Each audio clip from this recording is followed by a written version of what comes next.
Do you have any sort of numerical idea of how many Americans will not be able to be with their families for the holiday because of this? I think the number is going to be substantial. I don't know that I can, Jake, because they're not certified in the airspaces that we need them. But if I can, I'm going to use them. I'm short air traffic controllers. I'm trying to get more air traffic controllers into the towers and be certified. I have a couple clips lined up for us of Sean Duffy, the MAGA transportation secretary, on CNN detailing the horrendous effects on travel that this MAGA-led shutdown will have as we're coming on to the holidays, of course, trying to blame Democrats for it, which we'll fact check. So if you can, leave us a like on the video. It helps us out a ton. We want to get to 30,000 subscribers, and let's just get right to it with some fact checks ready. I don't want to see disruption for the American people. Pete Hegseth, Secretary of War, texted me yesterday and said, I might have some air traffic controllers.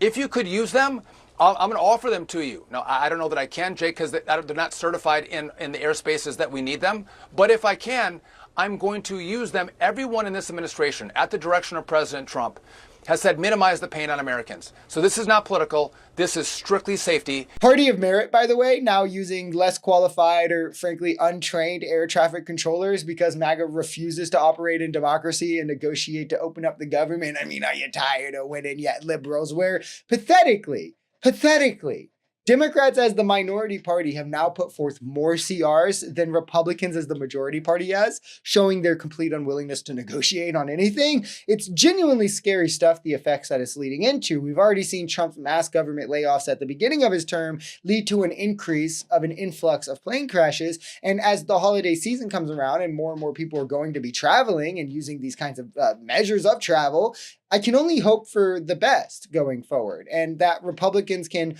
finally come to the table and do what's right for the American people. I'm short air traffic controllers. I'm trying to get more air traffic controllers into the towers and be certified, but I'm about 1,000 to 2,000 controllers short.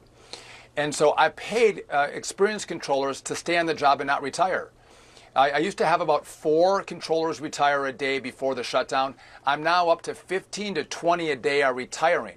So it's going to be harder for me to come back after the shutdown and have more controllers controlling the airspace. So this is going to live on in air travel well beyond the time frame that this government opens back up.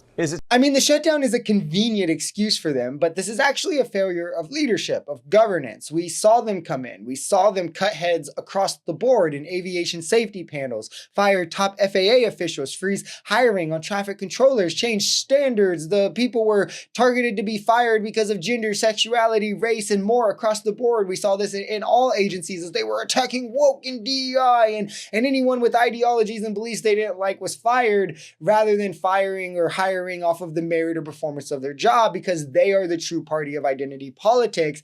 It's just that identity politics is racism to them. And they've been installing instead this rigid, unprecedented, unprofessional sort of standard to their various departments and agencies. And people, I mean, across the board, again, because of this, are walking away from lifetime career jobs that they've had because of it, not to mention the lack of job security they now has. I mean, who knows the next time Trump goes off his rocker and decides to lay off another 10,000 middle-class workers just because they work for the federal government for no reason. Do you have any sort of numerical idea of how many Americans will not be able to be with their families for the holiday because of this? I think the number is going to be substantial. Again, you look at the trend line, Jake, and it's only gotten worse as we've gone through the shutdown. We're day 40 now.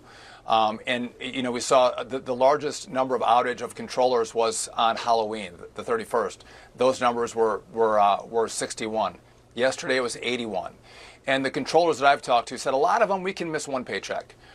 They told me that virtually none of them can miss 2 paychecks. And guys, again, this is MAGA politics. It's not a bug. It's a feature. Trump and Republicans are talking about not even furloughing these people. The furthest they'll go is, yeah, we'll discuss it with the Democrats. They won't negotiate on their CR. Democrats have moved on their position. They've compromised and put forth a new CR. Republicans said, sorry, I'm not doing that. Democrats have said, hey, let's do standalone bills to fund these measures that are the most affected. Republicans said, no, we won't put those bills to floor to vote. Democratic judges are saying, hey, release these benefits. Trump is going to the Supreme Court to block that. And yet MAGA will still turn around and try to go, well, why are the Democrats making them do this? It's a level of delusion they can only hope to ascribe to Joe Biden.